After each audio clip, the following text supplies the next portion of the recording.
রসূলুল্লাহ সাল্লাল্লাহু আলাইহি ওয়াসাল্লাম বলেছেন, সকালবেলা ঘুম থেকে ওঠার পর কেউ যদি এই দোয়াটি পাঠ করে, আল্লাহর কাছে যে কোনো দোয়া করে, আল্লাহ তাআলা তা উস্তাজিব অর্থাৎ সাথে সাথে কবুল করে নেন। আপনার মনের যত চাওয়া পাওয়া, দুঃখ কষ্ট, ডিপ্রেশন, চাকরি বা ব্যবসার সমস্যা, মামলা মোকদ্দমা কিংবা পারিবারিক অশান্তি সব কিছু দূর করার জন্য এটি একটি মহিমময় আমল। ভিডিওটি অনেক গুরুত্বপূর্ণ, তাই দেখা হলে কমেন্টে মাশাআল্লাহ বা আলহামদুলিল্লাহ লিখে শেয়ার করে অন্যদের শেখার সুযোগ করে দিবেন।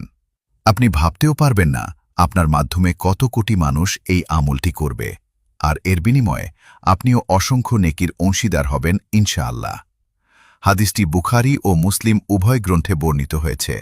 দোয়াটি হল, লা ইলাহা ইল্লাল্লাহু ওয়াহদাহু লা শারীকা লাহ, লাহুল মুলকু ওয়ালাহুল হামদু ওয়াহুয়া আলা কুল্লি শাইইন কাদির।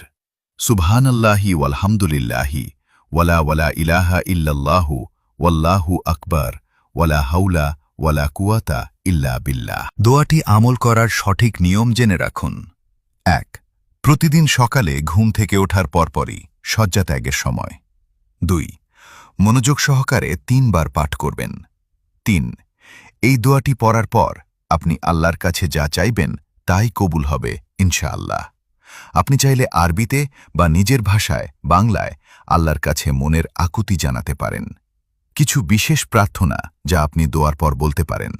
দোয়াটি শেষ করে আপনি আপনার প্রয়োজন অনুযায়ী এইভাবে আল্লাহর কাছে চাইতে পারেন। আল্লাহ মাগফিরলি, হে আল্লাহ আপনি আমাকে ক্ষমা করে দিন।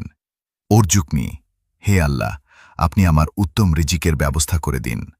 ওয়াহদিনী, হে আল্লাহ আপনি আমাকে সঠিক পথ বা হেদায়েত দান করুন। হে আল্লাহ আমি চরম ডিপ্রেশন ও পেরেশানিতে আছি, আপনি আমার সব দুশ্চিন্তা দূর করে দিন। বিপদ ও মামলা মোকদ্দমা থেকে মুক্তি, হে আল্লাহ আমি বড় বিপদে পড়েছি, আপনি আমাকে এ থেকে মুক্তি দান করুন।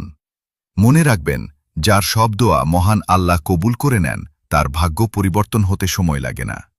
পূর্ণ বিশ্বাস ও ভরসা নিয়ে প্রতিদিন সকালের এই আমলটি নিয়মিত করার চেষ্টা করুন।